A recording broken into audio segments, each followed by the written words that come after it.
అందరికీ నమస్కారం. నేను మీ కిరా కార్పేని. రీసెంట్గా పేర్ని నాని మాజీ మంత్రి, మాజీ శాసనసభ్యుడు ఒక టీవీ న్యూస్ ఛానల్కి వెళ్ళి ఇంటర్వ్యూ ఇచ్చాడు. ఆ ఇంటర్వ్యూలో యాంకర్ అడుగుతున్నారు, జర్నలిస్ట్ ఆయన చంద్రబాబు నాయుడు గారిని అరెస్ట్ చేశారు కదా, దానివల్లే ఏమన్నా ప్రజల మనస్సు మారి అల్లకల్లోలం అయ్యి 164 సీట్లు కూటమికి అంటే చంద్రబాబు నాయుడు గారికి వచ్చాయని అడుగుతుంటే దానికి పేరు నాని ఏం మాట్లాడుతారో ఒకసారి వినండి. నారా చంద్రబాబు నాయుడు గారిని జైల్లో వేసేస్తే మొత్తం 164 సీట్లలో జనం అంతా గుద్దేసేస్తారనేది అంత గొప్ప క్యారెక్టర్ కాదైంది, అంత ప్రజల కోసం బతికిన మనిషి కాదు. ఇక్కడ పేరు నాని అంటున్నాడు చంద్రబాబు నాయుడు గారిది అంత పెద్ద గొప్ప క్యారెక్టర్ ఏం కాదు అంటున్నాడు. చంద్రబాబు నాయుడు గారిది గొప్ప క్యారెక్టర్ కాకపోతే ఎస్వి యూనివర్సిటీలో వేలాది మంది విద్యార్థులకి నాయకుడు ఎలా అయ్యాడు? చంద్రబాబు నాయుడు గారిది గొప్ప క్యారెక్టర్ కాకపోతే 28 సంవత్సరాల వయసులోనే శాసనసభ్యుడు ఎలా అయ్యాడు? చంద్రబాబు నాయుడు గారిది గొప్ప క్యారెక్టర్ కాకపోతే 3 పదుల వయసులోనే 5 శాఖలకు మంత్రి ఎలా అయ్యాడు? చంద్రబాబు నాయుడు గారిది గొప్ప క్యారెక్టర్ కాకపోతే 4 సార్లు ముఖ్యమంత్రి, 9 సార్లు ఎమ్మెల్యే ఎలా అయ్యాడు? చంద్రబాబు నాయుడు గారిది గొప్ప క్యారెక్టర్ కాకపోతే ఐటీ వాళ్ళకి దేవుడు ఎలా అయ్యాడు? చంద్రబాబు నాయుడు గారిది గొప్ప క్యారెక్టర్ కాకపోతే ప్రపంచంలో ఉండేటువంటి పరిశ్రమలన్నీ ఆంధ్ర రాష్ట్రం వైపు ఎందుకు తొంగి చూస్తున్నాయి? చంద్రబాబు నాయుడు గారిది అంత గొప్ప క్యారెక్టర్ కాకపోతే రాష్ట్రపతిని నిర్దేశించే స్థాయికి ఎలా ఎదిగాడు? చంద్రబాబు నాయుడు గారిది గొప్ప క్యారెక్టర్ కాకపోతే భారతదేశానికి అంతమంది ప్రధానమంత్రులు ఎలా అందించగలిగాడు? చంద్రబాబు నాయుడు గారిది గొప్ప క్యారెక్టర్ కాకపోతే విజయవాడ వరదల్లో వయసుకు వచ్చిన వాళ్ళు దిగడానికి ఉనికిపోతుంటే 7 పదుల వయసులో దిగి దిగ్గజం ఎలా అయ్యాడు? అంతెందుకు, నీ భార్యని అరెస్ట్ చేస్తారని నువ్వు భయపడుతుంటే మీ ఆవిడ జోలికి వెళ్ళొద్దు అనే గొప్ప స్థాయికి ఆయన ఎందుకు వెళ్ళాడు? కాబట్టి చంద్రబాబు నాయుడు గారు ఇప్పుడు గొప్ప క్యారెక్టర్. హీఈస్ అన్ లెజెండరీ, హీఈస్ అన్ విజనరీ. జగన్మోహన్ రెడ్డి ప్రిజనరీ. తర్వాత ఏమన్నాడు ఒకసారి వినండి. హీఈస్ ఏ మ్యానిపులేటర్. పొలిటికల్ చంద్రబాబు నాయుడు గారు మ్యానిపులేటర్ కాదు, టార్చ్ బేరర్. శతాబ్దానికో 2 శతాబ్దాలకో ఇలాంటి వ్యక్తి అదృష్టం కొద్దీ ఏదో ఒక దేశంలో పుడతారు. అది ఆ భగవంతుడి దయ వల్ల ఉమ్మడి ఆంధ్ర రాష్ట్రాల్లోనూ ఇప్పుడు ఆంధ్రప్రదేశ్లో కూడా ఆయన లభించడం చాలా గొప్ప విషయం. He's a torch bearer, he's a legend. ఇలాంటి వ్యక్తి ప్రపంచ చరిత్ర పుటముల్లో ఎక్కడో పుడతాడు. అలాంటి వ్యక్తి తెలుగు వాళ్ళకి అందుబాటులో ఉండడం అనేది ఆ దేవుడిచ్చిన వరం. అది మాకు ఇంకా చాలా గౌరవం. He's not a manipulator, he's an ఒక గొప్ప వ్యక్తి. దీనికి ముందు జర్నలిస్ట్ అడుగుతున్నారనమాట, మీరు రివెంజ్ పాలిటిక్స్ ఏమన్నా చేస్తున్నారా అని అడిగితే దానికి సమాధానం చెప్తున్నాడు పేరు నాని. ఒకసారి వినండి. Political manipulator. క్యాడర్ మోటివేషన్ కోసం ఉత్తేజం చేయటానికి యుద్ధానికి వెళ్ళేప్పుడు వాళ్ళని చెప్పాలి. అంటే ఇదే రివెంజ్ పాలిటిక్స్ చేస్తున్నారా అని పేరు నాని జర్నలిస్ట్ అడిగితే యాంకర్ గారు అడిగినప్పుడు ఈయన చెప్తున్నాడు ఉత్తేజతం నింపడానికి, మోటివేషన్ ఇవ్వడానికి. అసలు ప్రజలు మనకి ఇన్విటేషన్ ఇస్తే కదా నువ్వు మోటివేషన్ ఇస్తావు. ప్రజలు మనకి మీరు కావాలి అని ఇన్విటేషన్ ఇస్తే నువ్వు నీ వర్గానికో నీ క్యాడర్కో మోటివేషన్ ఇవ్వాలి.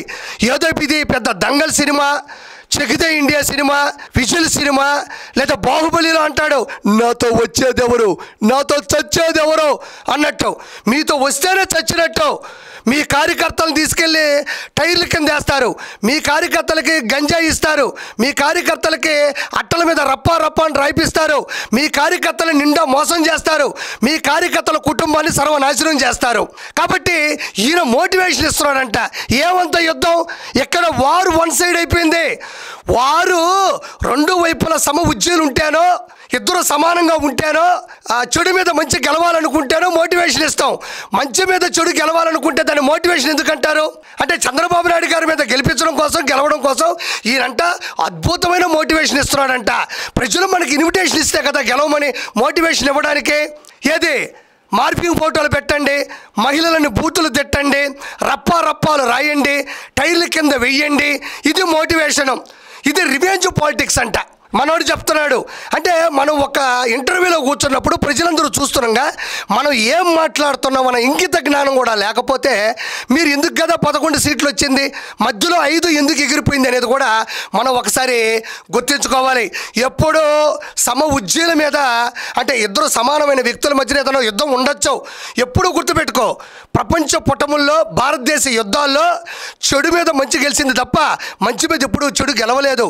నువ్వు మంచి మీద చెడుని గెలిపించడానికి నువ్వు ఇచ్చే మోటివేషన్ అనేది దేనికి ఉపయోగపడదు. పేరు నాని ఇది గుర్తుపెట్టుకో. జగన్మోహన్ రెడ్డి ఇచ్చేటువంటి మోటివేషన్ ఎవడో మీకు డిజిటల్ బుక్ ఇస్తున్నాను, ఒక యాప్ ఇస్తున్నాను, మిమ్మల్ని ఎవరు హింసించారు, మీ మీద ఎవరు కేసులు పెట్టారు, కక్ష సాధింపులు చేస్తున్నారు అని లేనిపోని చిత్రాలని ప్రవేశపెట్టి వాళ్ళని చేసుకునే పని కూడా పక్కన పెట్టి వాళ్ళకి వాళ్ళల్లో ఏదో ఆవేశాన్ని రగిలించి వాళ్ళ కుటుంబాన్ని నాశనం చేయడం తప్ప జగన్మోహన్ రెడ్డి కార్యకర్తలకు ఇచ్చినటువంటి మోటివేషన్ ఒకటి చెప్పండి. కళ్ళు మూసి కళ్ళు తెరిస్తే వచ్చేది మన ప్రభుత్వమే. సప్త సముద్రాలు అవతలున్నా గల్లా పట్టుకొని లాక్కొని వస్తా, ఏదో ఒక పేపర్ మీద రాసుకోండి, నేను వాళ్ళని వేసేస్తా. ఇది ఎలా మోటివేషన్ అవుతుంది? మోటివేషన్ అంటే మీ కుటుంబంలో ఆర్థిక పరిస్థితులు ఎలా ఉన్నాయి, మీ మహిళలకు రక్షణ ఉందా లేదా, నా పార్టీని నమ్ముకొని జెండా పట్టుకొని మోసారు, తినడానికి ఉందా లేదా, మీ పిల్లలకు చదువు ఉందా లేదా, నేను మిమ్మల్ని కాపాడుకుంటాను, ఇది ఎంతో కొంత వాళ్ళకి భరోసా ప్లస్ మోటివేషన్. అంతే తప్ప మీరు కేసులు పెట్టించుకోండి, నేను వచ్చిన తర్వాత వాళ్ళని లేపేస్తాను, వీళ్ళ మధ్యలో వాళ్ళకి బాధ్యత ఎక్కడుంది, వాళ్ళకి భరోసా ఎక్కడుంది, వాళ్ళకి అన్నం పెట్టేటువంటి ఉద్దేశం ఎక్కడుందని ఈరోజు నేను జగన్మోహన్ రెడ్డిని ప్రశ్నిస్తుండా. తర్వాత ఏం మాట్లాడుతున్నాడో ఒకసారి విందాం. 600 మందో 1000 మందో 2000 మందో మీ వాళ్ళు ఉంటే కూర్చోబెట్టి మీరు కూడా అట్లాగే చెప్తారు. జగన్మోహన్ రెడ్డి తప్ప ప్రపంచంలో ఎవరు చెప్పరు పేరుని అని అందరూ చెప్తారు అనబాకు. ఆయన ఏమో టీవీ జర్నలిస్ట్ గారితో ఆ మాట అంటున్నావు. అన్ని పార్టీలు అలా చెప్పవు కాబట్టి గుర్తుపెట్టుకో. అంటే వాళ్ళు ఒక స్థైర్యం పెంచడానికి అట్లాగే కేడర్ కూడా నా ఆయనకి జగన్ ఉన్నాడు, మీ వెనక జగన్ ఉన్నాడు అంటున్నావు. ముందెందుకు లేడు జగను? ఎప్పుడైనా నాయకుడు అనేవాడు, ఒక రాజు అనేవాడు, ఒక గొప్ప వ్యక్తి అనేవాడు మందిని వెనక ఉంచి నాయకుడు ముందుంటాడు. వాళ్ళ వెనక జగన్ ఉండేది ఏంది నాకు అర్థం కావడంలా. జగన్ ఉన్నాడు, ఎక్కడున్నాడు? యలహంక ప్యాలెస్లో ఉన్నాడు, తాడేపల్లి ప్యాలెస్లో ఉన్నాడు, లోటస్ పాండ్ ప్యాలెస్లో ఉన్నాడు, లండన్ ప్యాలెస్లో ఉన్నాడు. నిజంగా జగన్మోహన్ రెడ్డి జనాల ముందు ఉండాలి కానీ వెనకెందుకు ఉండాలని అడుగుతుండా. అసెంబ్లీకి వెళ్ళటానికి ఎందుకు వెనకాడుతున్నారు? ఓకే, ఎనఫ్ డిస్కషన్ చేస్తున్నాం. మా ప్రతిపక్ష హోదా ఇవ్వలేదు అంటున్నారు. ప్రతిపక్ష హోదా చట్ట ప్రకారం మీకు ఏవైతే నెంబర్ రావాలో ప్రజలు మీకు ఆ నెంబర్ ఇవ్వలేదు కాబట్టి రాదు అని అంటున్నారు. అసెంబ్లీ నడుపుతున్న వ్యక్తి ఎవరు? మాకు అవకాశాలు ఉంటాయా అని అడుగుతున్నారు. స్పీకర్ ఆల్వేస్ న్యూట్రల్ గా ఉంటారు. ఏదైతే చాలా న్యూట్రల్ నియమ నిబంధనలు ఏవైతే ఉంటాయో మీ లైబ్రరీలో చూడండి, చాలా న్యూట్రల్ గా చైర్మన్ ఏమేమి మాట్లాడుతున్నాడో మీ న్యూట్రల్ గా మీకే తెలుస్తుంది. సో వాళ్ళు డిప్యూటీ స్పీకర్ ఉంటే మీరు సభకు వెళ్ళదలుచుకోలేదని డైరెక్ట్ చెప్పొచ్చు కదా. ఎవరండి? మీరు స్పీకరు డిప్యూటీ స్పీకర్ ఉండగా నేను సభలో ఉండదలుచుకోవట్లేదు ఆన్ రికార్డ్ ట్రెజరీ బెంచెస్ తో సమానంగా అధికార పక్షంతో దాదాపు ఇంచుమించుకు ఒక 10 నిమిషాలు అరగంట తేడాతో మాకు సమయం ఇస్తానని చెప్పండి. టైం పాయింట్ మాట్లాడుకుందాం. ఇక్కడ మీరు పూర్తిగా విన్నారు. దీని గురించి విశ్లేషించే ప్రయత్నం చేస్తాను. మీరు ఎందుకు అసెంబ్లీకి వెళ్ళట్లేదు అంటున్నారు. జగన్మోహన్ రెడ్డి అసెంబ్లీకి ఎందుకు వెళ్తాడు? 164 సీట్లు అసెంబ్లీ మొత్తం మీద కూటమి ఉంది. జగన్మోహన్ రెడ్డి చేసినటువంటి పాపాలు, అతనిలో ఉండే లోపాలను ఎత్తి చూపిస్తారనే భయము. నాకు ఇక్కడ అర్థం కాదు. జగన్మోహన్ రెడ్డి అసెంబ్లీకే కాదండి, జగన్మోహన్ రెడ్డి మీడియా అంటే అన్ని రకాల మైకులుంటే వెళ్ళడు, తల్లి చెల్లి ఉంటే అటువైపుకి కూడా వెళ్ళడు. అతనికి జర్నలిజం అన్నా, కుటుంబంలో ఉండే తల్లి చెల్లి అన్న భయం అతనికి. జర్నలిజం అంటే ఆయన సాక్షియో, సాక్షి పత్రికో, సాక్షి విలేకరులు అనుకోండి, ఆయనకు అనుగుణంగా ఆయనకు నచ్చిన ప్రశ్నలు మాత్రం అడుగుతారు. మిగతా వాళ్ళు సూటిగా ప్రశ్నిస్తారు కాబట్టి ఆయన భయపడతాడు.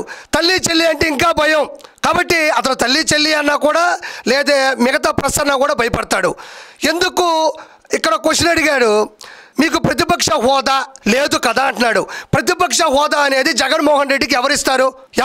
ప్రజలు ఇవ్వాలి. ప్రతిపక్ష హోదా అనేది ప్రజలు ఇవ్వాలి. ఇప్పుడు 175 అంటే 175/10 ఈక్వల్ టు 17.5 అంటే 18 సీట్లుంటే ఆంధ్రప్రదేశ్లో, ఆంధ్ర రాష్ట్రంలో ప్రతిపక్ష హోదా వస్తుంది. మనకు వచ్చింది 11 సీట్లకి ఎలా వస్తుంది? ఇది నువ్వు నేను రాసుకున్న చీటీలు కాదు కదా, చిట్టీలు కాదు కదా, నువ్వు నేను రాసుకున్న కథ కాదు కదా.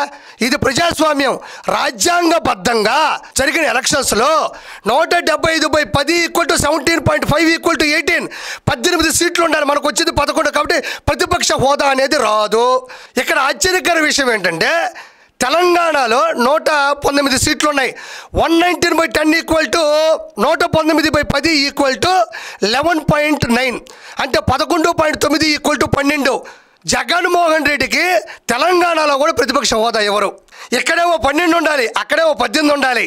జగన్మోహన్ రెడ్డికి ప్రతిపక్ష హోదా కావాలంటే 11 సీట్లు ఉండేటువంటి రాష్ట్రంలో ఉండమని కోరుకుంటున్నా.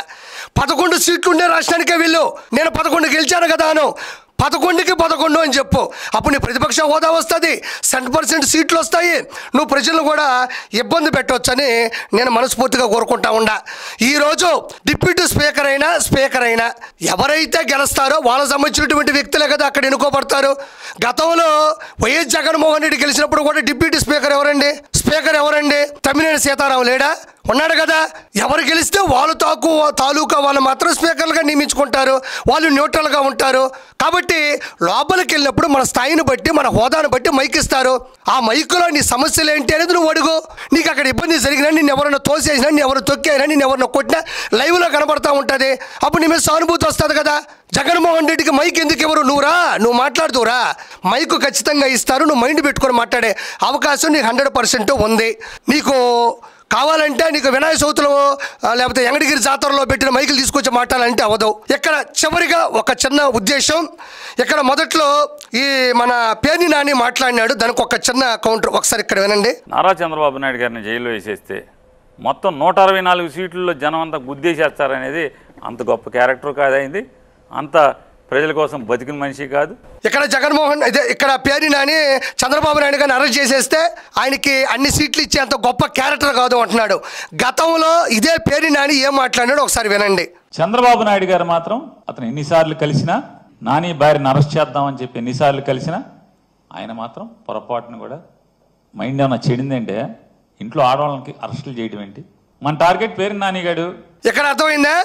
గతంలో పేర్ని నాని భార్యని అరెస్ట్ చేయబోతుంటే చంద్రబాబు నాయుడు గారు ఆడవాళ్ళ జోలికి వెళ్ళొద్దు, ఆడవాళ్ళు ఏమి అనొద్దు, వాళ్ళ మీద కేసులు పెట్టొద్దు, వాళ్ళని లోపల వేయొద్దు అన్నాడని పేర్ని నాని సాక్షాత్తు మాట్లాడినటువంటి పాత వీడియో గుర్తుపెట్టుకో. పేర్ని నాని జీవితంలో అబద్ధాలు చెప్పేవాడికి జ్ఞాపక శక్తి చాలా అవసరం. గతంలో నువ్వు మాట్లాడినటువంటి మాటే ఇది. నువ్వు మాట్లాడినటువంటి మాటే ఇదిగో ఈ వీడియోలో నువ్వే ఉన్నావు. అంటే ఆ రోజు ఒక మాట, ఈ రోజు ఒక మాట. జనాలు ఇవన్నీ చూస్తున్నారు. ఇంత పరిపక్వత లేని నీలాంటి వాడిని కానీ, నీ సామాజిక అంటే నీ వైఎస్ఆర్సీపీ క్యాడర్ కానీ ఇంకా జీవితంలో గెలదు. Thank you so much. For more videos like this, subscribe Big TV channel.